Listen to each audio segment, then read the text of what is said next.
कहानी में आप देखेंगे कि किस तरीके से दिल्ली में एक जगह है जिसका नाम है गुड़गांव। वहां पर एक कॉल सेंटर है। उस कॉल सेंटर में जो भी कोई नई लड़की जॉब करने के लिए आती थी वो क्या करती थी, उस बिल्डिंग पे से कूद करके अपनी जान दे देती थी। आइए देखते हैं ये लड़कियां आखिर क्यों कर रही हैं सुसाइड। आइए देखते हैं इसके पीछे की कहानी क्या राज है। इसके पीछे कहानी के शुरुआत में बहुत सारे लोग उस ऑफिस में बैठे होते हैं अपना अपना काम करने के लिए।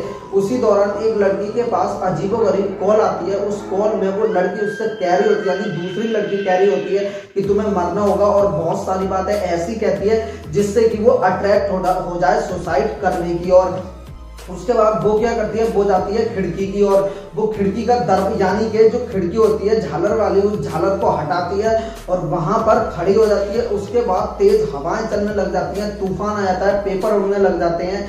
उसके बाद वहां से कूद करके वो अपनी जान दे देती है। अब देखते हैं कहानी में आगे क्या होता है। उसके बाद क्या होता है, एक लड़की वीडियो कॉल कर रही होती है अपनी छोटी बहन से। वीडियो कॉल के दौरान उसमें भी वीडियो कॉल होती है, उसमें भी वीडियो कॉल होती है, दोनों आपस में बातें कर रहे होते हैं। उसके बाद जो उसकी बड़ी बहन होती है वो कहती है कि आज मैं यानी कि मेरी जॉब लगी है कॉल सेंटर में, दिल्ली में एक जगह है गुड़गांव। तो वो अपनी बहन को सारी बातें बता रही होती है कि ये सैलरी है, इस तरीके से बातें होंगी, हेलो मैं आपकी क्या सहायता कर सकती हूँ, इस तरह से कॉल सेंटर में बातें होती हैं। उसके बाद वो क्या कहती है कि बहुत सारे लोग उस कॉल सेंटर में मुझसे बोल रहे थे कि यहाँ पर आत्मा का साया है, यहाँ पर इस तरह की अजीबोगरीब घटनाएं होती रहती हैं, ऐसा होता है, लिफ्ट में ऐसा होता है, ये होता है, वो होता है। तो अपनी बहन से वो सारी बातें बता रही होती है। तो वो कहती है कि मैं तो इन सब बातों में मानती ही नहीं। उसके बाद उसकी छोटी बहन कहती है कि तुम्हारे पीछे कोई है, उसे वो डराती है और उसके साथ जो है वो एक घटना यानी कि प्रैंक करती है, एक मतलब डरावना प्रैंक करती है और वो पूरी तरीके से डर जाती है। उसके बाद क्या होता है, अगले टाइम वो जाती है वहां यानी कि कॉल सेंटर में जाती है। कॉल सेंटर में जैसे ही वो रिसेप्शन पे जाती है, जहां पर जो मतलब ऑफिस होता है, मेन ऑफिस जहां से एंट्री होती है, एंट्री गेट होता है, वहां पर वो जाती है। वहां पर कोई भी नहीं मिलता है। उसके बाद वो लिफ्ट में जाती है। लिफ्ट में उसके साथ एक लड़की होती है, जो लड़की के शुरुआत में मैंने आपको बताया था कि लड़की कूद करके मर गई थी। वही लड़की जो है वो वहां पर लिफ्ट में उसके साथ खड़ी हो जाती है। वो लड़की उसको तो दिखाई देती है लेकिन किसी और को दिखाई नहीं देती है और ना ही वो कैमरे में कैद होती है। उसके बाद क्या होता है, लिफ्ट अचानक से बंद हो जाती है, लाइट भाग जाती है। फिर थोड़ी देर बाद वो बटन दबाती है, बहुत सारी खटपट करती है लेकिन लाइट नहीं आती है। उसके बाद वो लिफ्ट के दरवाजे में लात मारती है और लाइट आ जाती है। उसके बाद वो थोड़ी देर बाद अपने फ्लोर पे उतर जाती है और वो लड़की उसी के जो मरी हुई लड़की यानी जो आत्मा थी उसकी उसी के अंदर रह जाती है। वो एक नॉर्मल लड़की बनकर उसके सामने आई थी जिससे कि वो डरे ना। उसके बाद वो वहां पर जाती है जहां पर सभी लोग बैठ करके हेल्पलाइन यानी हेल्प सेवा देते हैं। उसके बाद क्या होता है, उस बाद वहां पर भी उसे कोई नहीं मिलता है लड़की को। फिर वहां से वो कॉफी रूम में जाती है जहां पर वहां पर कॉफी पीने के लिए जैसे ही वो कॉफी मशीन स्टार्ट करती है, वो मशीन ऐसे ऐसे ऐसे ऐसे वो पूरी तरीके से हिलने लग जाती है और वो इस चीज को देख करके बहुत ही ज्यादा परेशान मतलब बहुत ही ज्यादा परेशान हो जाती है और वहां से डर के मारे भाग जाती है। उसके बाद वो वापस से वहीं पर आ जाती है जहाँ के सब लोग बैठते हैं। उसके बाद वहां पर सभी टेलीफोन बहुत तेजी से बजने लग जाते हैं, बहुत ज्यादा वो घबराते, बहुत ज्यादा परेशान हो जाती है। उसके बाद सभी लोग एकदम से आ जाते हैं, यानी कि मेन बात ये है कि सभी लोग उसके साथ प्रैंक कर रहे थे। जो भी कोई नया बंदा आता है, नई लड़की आती है, नई लड़का, तो उसके साथ सभी लोग मिलकर के प्रैंक करते हैं। उसके बाद वहां का मैनेजर आ जाता है। मैनेजर बहुत ही ज्यादा गुस्से में होता है और वो कहता है जहां पर जो भी कोई नया बंदा है बन गया तुम उसको डराते हो, इस तरह की हरकतें करते हो। सभी की वो क्लास लेता है और बहुत ही ज्यादा डांटता है और वो भी बहुत ही ज्यादा परेशान हो जाती है। उसके बाद उससे वहां का कोई भी इंसान बात नहीं करते, यानी कि वो लड़की पूरी तरीके से अकेली हो जाती है। सभी लोग अपने अपने घर चले जाते हैं, वो भी अपने घर। उसके बाद घर जा करके वो अपनी बहन से फिर से वीडियो कॉल कर रही होती है और वीडियो कॉल पे वो सारी घटना वहां की बताती है कि किस तरीके से मेरे साथ मेरे दोस्तों ने प्रैंक किया था, मैं पहली बार गई थी, लिफ्ट में ये मिला था, सारी बातें वहां की वो बताती है। उसके बाद उसके पीछे उसी लड़की की आत्मा की परछाई दिखती है। उसके बाद उसकी छोटी बहन कहती है तुम्हारे पीछे कोई है, लेकिन वो इस बार यकीन नहीं करती क्योंकि पिछली बार जो प्रैंक किया होता है उसकी वजह से वो इस बार यकीन नहीं करती। उसके बाद उसकी बहन कहती है मत करो यकीन। तो वो कहती है कि तुम मतलब कॉल सेंटर को छोड़ दो और गुड़गांव को भी छोड़ दो, क्योंकि उसे जो है कैमरे के बैकग्राउंड में जो है वो आत्मा दिखाई दे जाती है, लेकिन उसकी बहन नहीं मानती है। उसके बाद क्या होता है, वो फिर से वहीं पर जाती है। उसके बाद वो जो लड़की यानी आत्मा होती है वो उससे मिलने लग जाती है। वो कॉफी लेकर के उसके साथ टेबल पे जाती है, टेबल पे बैठ करके बातें करती है, बहुत सारी बातें करती है।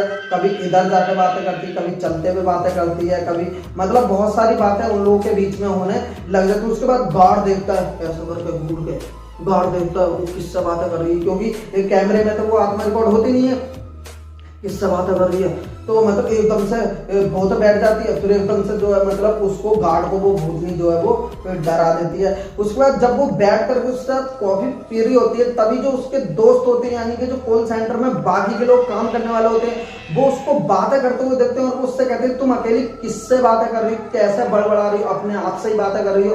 तो वो कहती है मैं इससे बातें कर रही हूँ, ये यहाँ पर बैठी हुई है, देखो ना इससे बातें कर रही हूँ। वो किसी को भी नहीं दिखाई देती है सिवाय उसके। उसका एक का नाम होता है नव्या, एक का नाम होता है दिव्या, यानी कि जो लड़की जिंदा होती है उसका नाम होता है दिव्या और जो लड़की मर गई होती है उसका नाम होता है नव्या।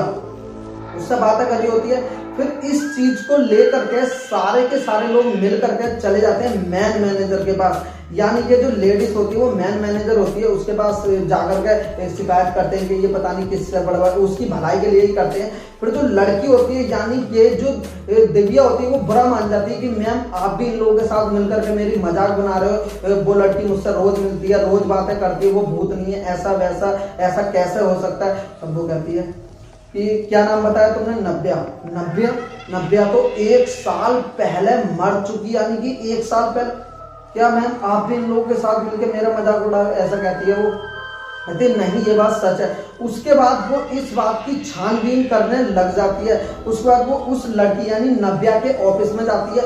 ऑफिस में जाके क्या देखती है, मतलब बहुत सारे प्रूफ वो देखती है लेकिन मिलते नहीं है। उसके बाद उसे एक पेपर मिलता है जिसमें उसका डेथ सर्टिफिकेट होता है कि इतनी तारीख को ये लड़की यहाँ से कूद करके मरी है। उसके बाद वो अपने असली रूप में आ करके उसे पूरी तरीके से परेशान करने लग जाती है। उसके बाद लास्ट रात उसे रुकना होता है वहां पर, यानी कि कोई भी उसके अंदर नहीं होता है। वो सभी दोस्तों के साथ मिलकर के सबसे हेल्प मांगती है लेकिन कोई भी हेल्प करने के लिए तैयार नहीं होता है। तो वहीं पर वो उसी रात असलियत जानने के लिए रुक जाती है। सब कुछ उसे पता चल जाता है कि किस तरीके से ये लड़की मरी थी, कैसे क्या हुआ था। उसके बाद जो आत्मा होती है मैन आदमी यानी कि जो नव्या की आत्मा होती है वो आ जाती है और उसे सब कुछ बताने लग जाती है कि इस तरीके से मेरी मौत हुई थी और जो सभी लोग थे वो सच बोल रहे थे लेकिन तुम ही नहीं समझ पाई। यहाँ पर जो भी कोई नई लड़की आई है वो मरेगी जरूर, मैं मरी हूँ तो तुम भी मरोगी जरूर। मरने के लिए ही यहाँ पर नई लड़की आती है। तब वो एक वीडियो कॉल में रिकॉर्ड कर देती है अपनी बहन को कि मैं मरना नहीं चाहती, तुम सच कह रही थी, मुझे छोड़ देना चाहिए था, ऐसा वैसा इस तरह की बात है। वो एक ट्रू स्टोरी है, ये एक ट्रू स्टोरी है गुड़गांव की, दिल्ली में गुड़गांव की। तो इस तरह की घटना कभी वो इधर भागती है, कभी वो इधर भागती है, बचने के लिए काफी सारी जगह वो भागती है। लेकिन वो जो भूतनी यानी आत्मा होती है वो उसका हर जगह पीछा करने लग जाती है और वो बार बार यही संदेश दे रही होती है कि तुम्हें भी मरना होगा, तुम्हें भी मरना होगा, तुम्हें भी मरना होगा। हालांकि वो अपने हाथों से तो उसे नहीं मारती है और ना ही अपने जादू से उसे मारती है, लेकिन बस ऐसे ही बोलती है तुम्हें भी मरना होगा, मरना होगा, मरना होगा। बेहोश हो जाती है। सुबह सब लोग अपने अपने काम में लग जाते हैं, वो भी अपने काम में लग जाती है, दिव्या भी। उसके बाद उसके पास एक कॉल आती है और उस कॉल में बताया जाता है कि तुम्हें मरना होगा, मैं मरी हूँ। मतलब जो पिछली बार जो लड़की जिस तरीके से मरी थी उसी तरीके से इस लड़की को भी मरना होगा, इसी तरीके से वो बातें बोलती है। उसके बाद सब लोग अपने अपने काम में बिजी होते हैं। वो कंप्यूटर छोड़ करके जाती है खिड़की के पास, झालर को हटाती है, फिर से वही बात यानी तूफान, आंधी, सब पेपर उड़ने लग जाते हैं। सभी का ध्यान जैसे ही उसके तरफ यानी दिव्या के तरफ जाता है, तभी क्या होता है, वो दिव्या खिड़की के ऊपर खड़े होकर के और वहां से कूद करके अपनी जान दे देती है, यानी कि वो भी पूरी तरीके से खत्म हो जाती है और मर जाती है और कोई भी उसे बचा नहीं पाता है। और इसी तरीके से जो भी कोई नई लड़की, नया लड़का वहां पर आ जाता है वो इसी तरीके से मर जाता है। तो कहानी कुछ इस तरीके की थी। आपको ये कहानी कैसी लगी कमेंट में जरूर बताना। कर देना वीडियो को लाइक और साथ में कर देना चैनल को सब्सक्राइब। मैं मिलूंगा आपसे नेक्स्ट वीडियो में नए टॉपिक के साथ।